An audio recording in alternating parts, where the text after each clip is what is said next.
2025 भर्तियों का वर्ष आज ही सुनिश्चित करें अपना सिलेक्शन और डाउनलोड करें तैयारी कर लो ऐप। नमस्कार, एजुकेशन नगरी की खास पेशकश एजुकेशन बुलेटिन में आपका स्वागत है। मैं हूं आपके साथ विनीत। तो चलिए रुक करते हैं शिक्षा जगत की तमाम बड़ी खबरों की ओर।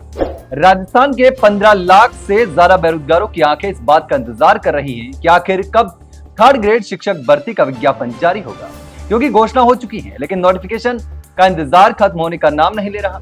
सरकार ने बजट में 7,268 पदों पर भर्ती की बात कही थी, लेकिन भर्ती की अधिसूचना का अब तक कोई नामो निशान नहीं।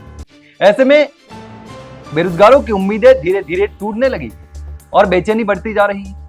पिछले दिनों बेरोजगारों के प्रतिनिधि मंडल ने शिक्षा मंत्री मदन दिलावर से मुलाकात कर ज्ञापन भी सौंपा था और अपनी पीड़ा भी साझा की। मंत्री जी ने भरोसा दिलाया था कि यह मसला जो है वो मुख्यमंत्री तक पहुंचाएंगे, लेकिन जमीनी हकीकत यही है कि प्रक्रिया अब भी रुकी हुई है और बेरोजगार युवा इंतजार ही कर रहे हैं। इतना ही नहीं, भर्ती की तैयारी में लगे युवा पदों की संख्या बढ़ाकर कम से कम 20,000 करने की मांग कर रहे हैं। राजस्थान पुलिस की 10,000 पदों की कांस्टेबल भर्ती के रिजल्ट का 3 लाख से ज्यादा अभ्यर्थी बेसब्री से इंतजार कर रहे हैं, लेकिन इसी बीच परीक्षा के दौरान पकड़े गए एक डमी यानी फर्जी अभ्यर्थी ने ऐसा खुलासा किया है जिसने पूरी भर्ती प्रक्रिया की पारदर्शिता और सुरक्षा पर सवाल खड़े कर दिए हैं।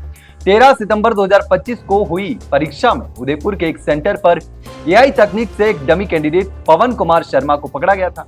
जांच में अब सामने आया है कि वह पहले भी 3 बार अलग अलग नामों से परीक्षाएं दे चुका है, यानी अलग अलग 3 लोगों की जगह वो खुद बैठ चुका है फर्जी अभ्यर्थी के तौर पर, डमी अभ्यर्थी के तौर पर। पूछताछ में पवन ने बताया कि 2022 में जोधपुर की बीएड पीटीईटी परीक्षा में उसने अपने छोटे भाई अखिलेश शर्मा की जगह परीक्षा दी थी।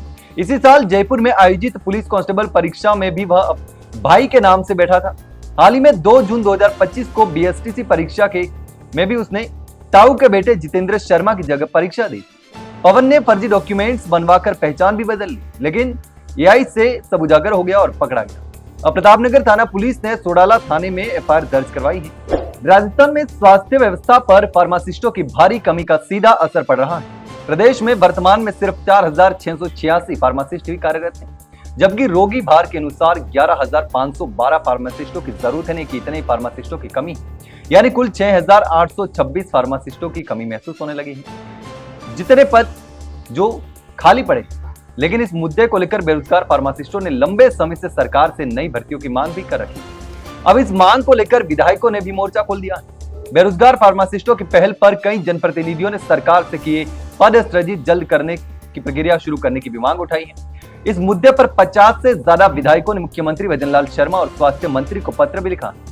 पत्र लिखने वालों में विधायक विक्रम सिंह जाखड़, डॉक्टर प्रियंका चौधरी, महेंद्र प्रतापपुरी, पब्बाराम बिश्नोई सहित कई प्रमुख नाम भी शामिल हैं। राजस्थान के पशुपालन विभाग में 2700 से ज्यादा बेरोजगार युवाओं को जल्द बड़ी सौगात मिलने वाली है। जी हाँ, विभाग ने दिसंबर 2025 के अंत तक 2783 पशुधन निरीक्षकों को नियुक्ति देने की तैयारी पूरी कर ली।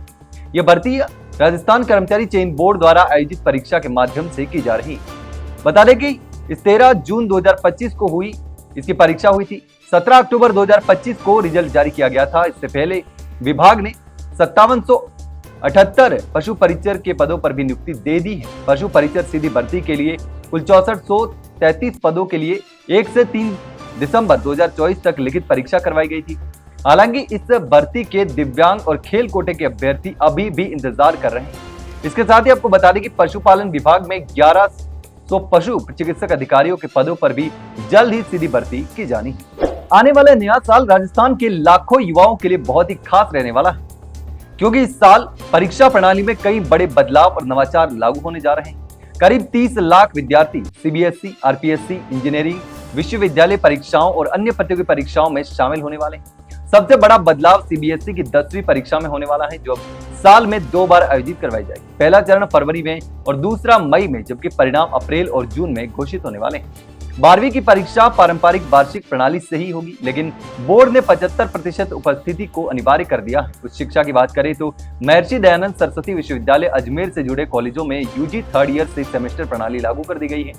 पहली सेमेस्टर परीक्षा जनवरी-फरवरी में होगी, जबकि 2026-27 से पीजी कोर्स में भी यही प्रणाली लागू होने वाली है। वहीं आरपीएससी की ओर से जनवरी से जुलाई तक लाखों अभ्यर्थियों के लिए भर्तियों का कैलेंडर भी जारी किया गया है, जिसमें कई प्रमुख परीक्षाएं शामिल हैं। ये साल छात्रों के लिए मेहनत, अनुशासन और सतर्कता का वर्ष साबित होने वाला है, यानी कि बहुत ही खास रहने वाला है। तो ये थी शिक्षा जगत की तमाम बड़ी खबरें। कल फिर आपके साथ रूबरू होंगे, तब तक के लिए नमस्कार।